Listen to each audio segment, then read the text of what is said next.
Hey traders, welcome back to another recap. This is going to be for Friday, December 12th, 2025, and I'm going to show you how I made 3 grand trading the NASDAQ. There's a few things I want to discuss before we get into it. The first being that the trade that we're going to break down was executed live on YouTube. I'm currently streaming every single day right here, Monday to Friday at 9:15 a.m. Eastern. So if you haven't already, make sure to come tap into the stream. We are live every single day. And right now we've been on a crazy heater. Not even one losing trade this week. Every single day has been full of green, so make sure to come join the stream. And don't forget to use code LOOP at your favorite prop firm for the best available discount. And with that being said, let's get right into it. Today I shorted the NASDAQ. That's what we're going to be breaking down and be going over the short that I took, my analysis behind it, my thought process behind it.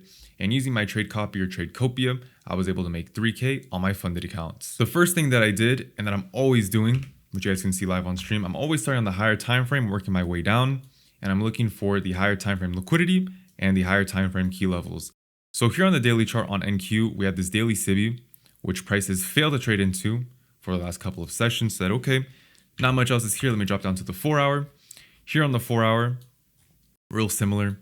We took out some buy side, but other than that, not much here on the 4 hour. So I then dropped down to the hourly chart, and here on the hourly chart is where all the magic happened. So the first thing that I recognized, that I realized, is that we had this 1 hour SIBI here, this hourly imbalance.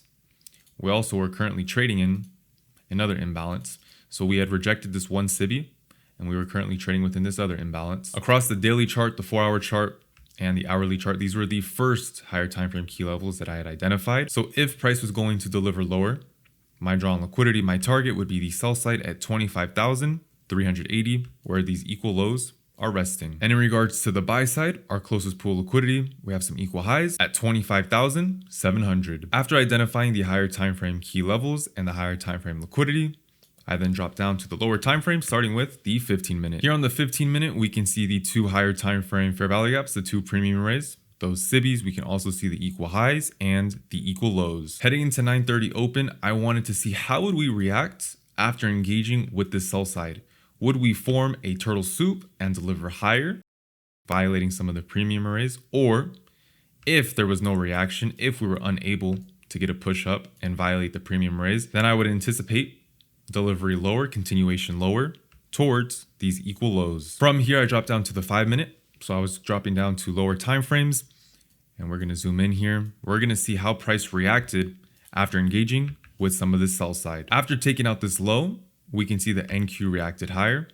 We pushed up. I wanted to see, would price be able to violate the up close candles? Because using a very simple concept, if the order flow is bullish, price should violate the up close candles and use the down close candles as support, and vice versa. I went down to lower time frames, looking for any discount arrays. We can see that we had some down close candles. We had a little order block that formed. So we're going to fast forward here. And we can see price immediately traded back down and violated all of these down close candles. Since price failed to use the discount arrays as support and traded all the way back down, I was now anticipating NQ to seek the sell side, the equal lows, down at 380. As this was forming, I was looking at some other time frames. Here on the 15 minute, I said, oh, wait a minute right here. We had this up close candle. I'm going to change the color real quick.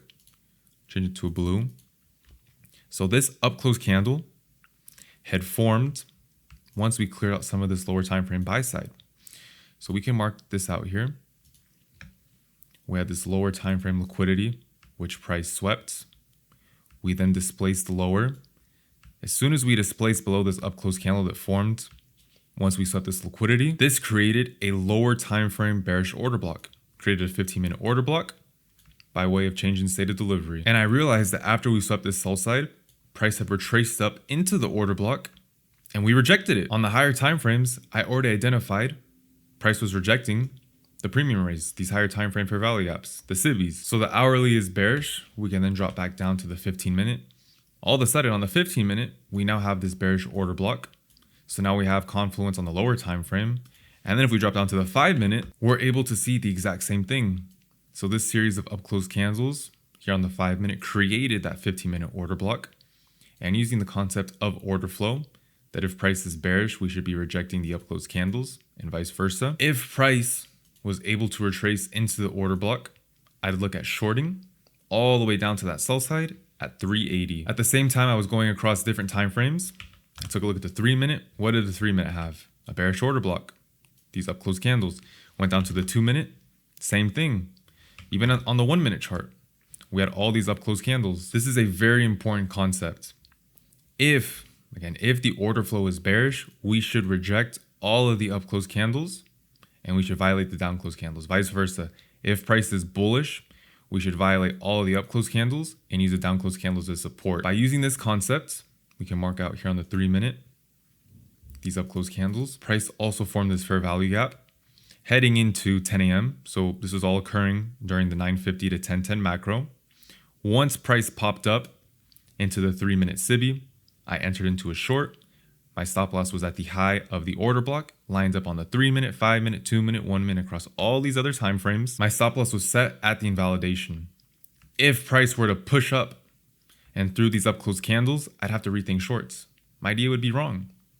So again, using the concept of order flow about how if price is bearish, we should reject the up close candles, I was confident in taking the short. Another thing I did was mark out the manipulation. So our manipulation is a liquidity sweep. I got my fib retracement and I marked out the swing high that formed on this liquidity sweep on this stop hunt. And then I dragged and dropped my fib down to the most recent swing low that formed prior to the liquidity sweep.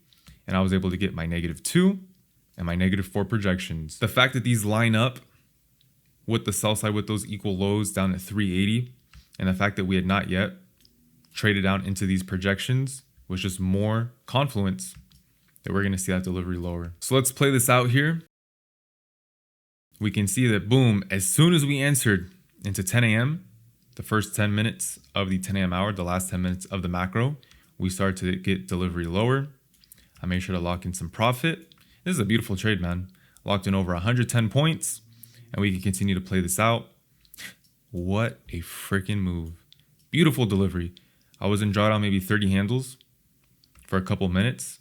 And then boom, as soon as we entered into 10 a.m., what a freaking drop. NQ got hammered lower and we sold off over 500 freaking points. Again, this was done all live right here on YouTube. But besides the actual trade, what's most important, it is the narrative.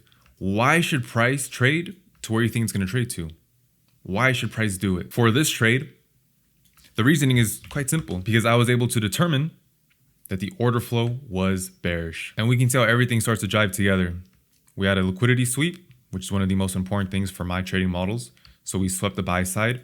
This was occurring within a higher time frame key level. We had the 1 hour SIBI.